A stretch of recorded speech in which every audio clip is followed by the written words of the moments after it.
What if I told you that a piece of 19th century engineering could totally change how you look at your retirement taxes? Well, today we're going to dive into a really powerful analogy that does exactly that. The river lock system. I know what you're thinking. River lock system, retirement, what's the connection? It probably sounds a little out there, but stick with me. This simple physical idea is one of the best ways I've thought of to really get how our progressive tax system works in the US, and more importantly, how you can navigate it. So first up, the basics of a river lock system. It's just a big chamber in a river with gates on both ends. Water flows in, the boat goes up. Water flows out, the boat goes down. It's a simple, controlled way to get from one level of the river to the next. The idea is controlled movement. That's key. So how on earth does this apply to our taxes? Let's start connecting the dots. This is where you'll see how this physical system fits well for explaining our financial one. You'll see here that I've laid it out. Think of each tax bracket as one of those locked chambers. The water, that's your income, flows in and fills up the lowest tax bracket first. And only when that chamber is completely full does your next dollar spill over into the next higher chamber where it gets taxed at that next rate. Here's what that looks like in practice. Your first bit of taxable income fills up that 10% bucket. Once that's full, your next dollars start to pour into the 12% bucket, and then the 22%, and so on up the ladder. You know, there is this misconception that if you're in the 22% bracket, that all of your money is taxed at that rate. But that's not how it works. Only the dollars that actually fall into that specific chamber are taxed at that rate. Now, during your working years, this flow is usually pretty predictable.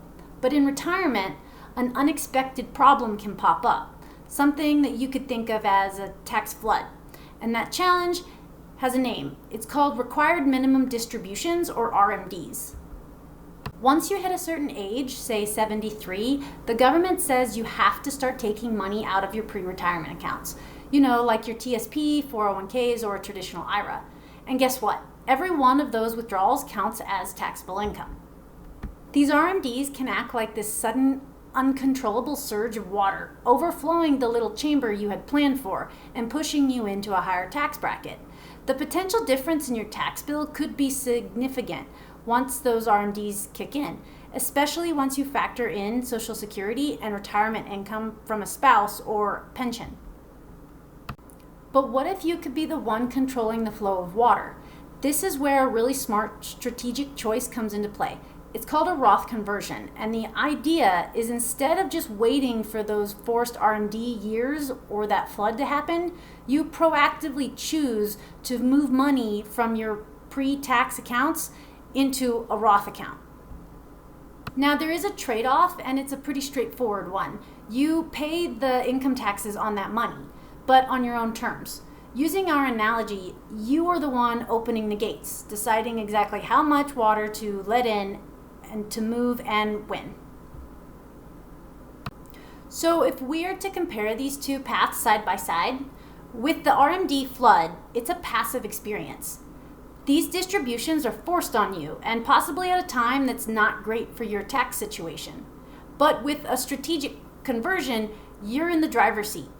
You can time these conversions during your lower income years to strategically fill up those lower tax brackets, paying tax at a rate you're comfortable with. So you might be asking, why go through all this trouble?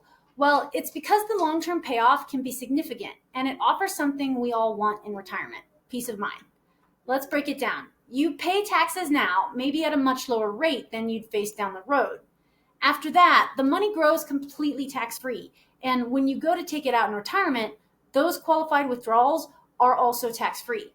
Additionally, the money in a Roth IRA is not subject to RMDs, which can be a significant bonus to beneficiaries who might inherit this account after you pass away.